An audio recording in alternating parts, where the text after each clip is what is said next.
प्रिय दर्शकों, आज फिर एक नई कहानी, एक नया वीडियो लेकर के हम हाजिर हुए हैं।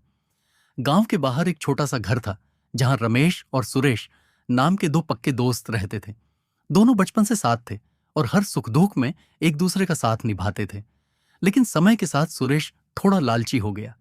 वह हमेशा सोचता कि पैसा ही सबसे बड़ी चीज है और दोस्ती से ज्यादा कीमती कुछ नहीं।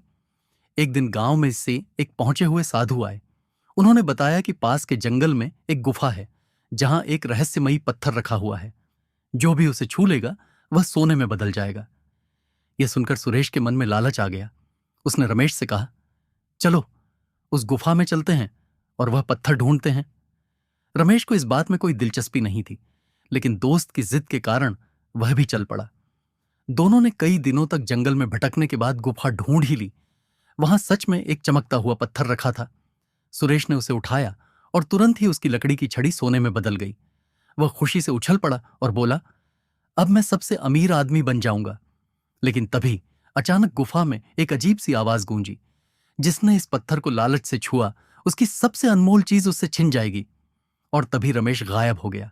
सुरेश घबरा गया। उसे समझ में आ गया कि उसकी सबसे अनमोल चीज उसका दोस्त था। उसने रोते हुए पत्थर वहीं छोड़ दिया और बोला, मुझे सोना नहीं चाहिए, मुझे मेरा दोस्त वापस चाहिए। जैसे ही उसने सच्चे दिल से पछतावा किया, रमेश फिर से उसके सामने आ गया। दोनों ने एक दूसरे को गले लगाया।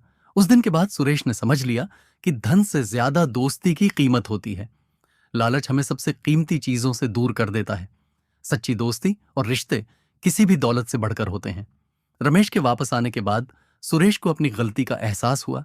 उसने रमेश से माफी मांगी और कहा, मैंने लालच में आकर तुम्हारी दोस्ती को हल्का समझा, लेकिन अब मैं समझ गया हूं कि धन दौलत से ज्यादा कीमती दोस्ती होती है।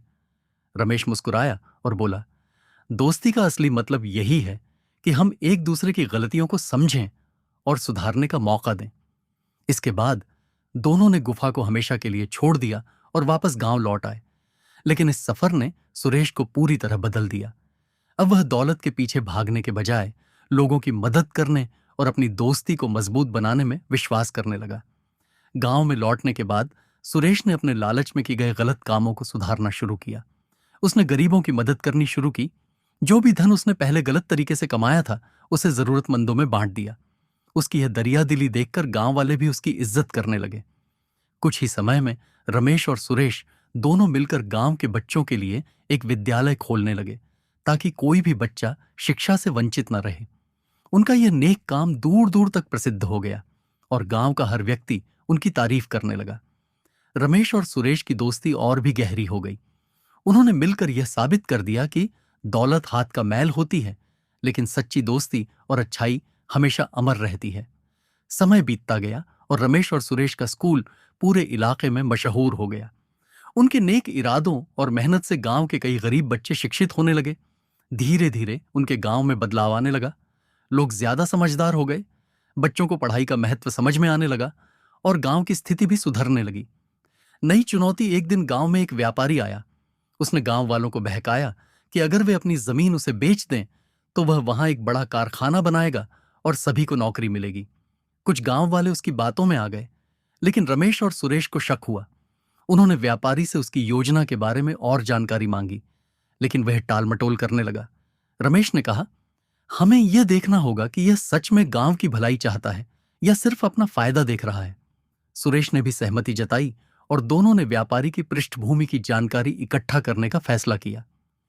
कुछ ही दिनों में उन्हें पता चला कि वह आदमी पहले भी कई गांवों को इसी तरह बहका चुका था। वह जमीन लेकर वहां बड़े उद्योग लगाता, जिससे गांव का प्राकृतिक संतुलन बिगड़ जाता और गांव वाले अपनी ही जमीन से बेघर हो जाते। गांव की रक्षा यह सुनकर रमेश और सुरेश ने गांव वालों को इकट्ठा किया और उन्हें इस खतरे के बारे में बताया।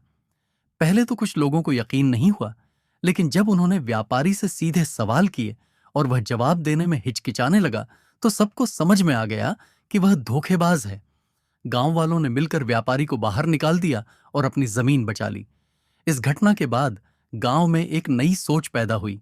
लोग समझ गए कि असली तरक्की बाहरी चकाचौंध में नहीं, बल्कि अपने गांव और अपनी शिक्षा में है। गांव अब पहले से ज्यादा खुशहाल हो गया था।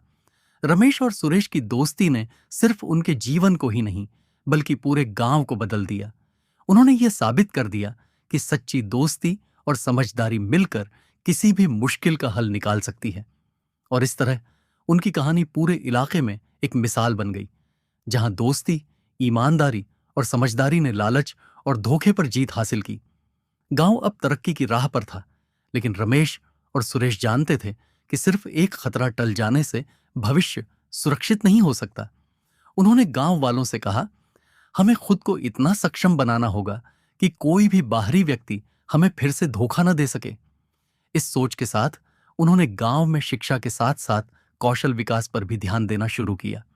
उन्होंने बढ़ईगिरी, बुनाई, खेती के नए तरीके और छोटे मोटे व्यवसाय चलाने की ट्रेनिंग देना शुरू किया, ताकि हर कोई आत्मनिर्भर बन सके।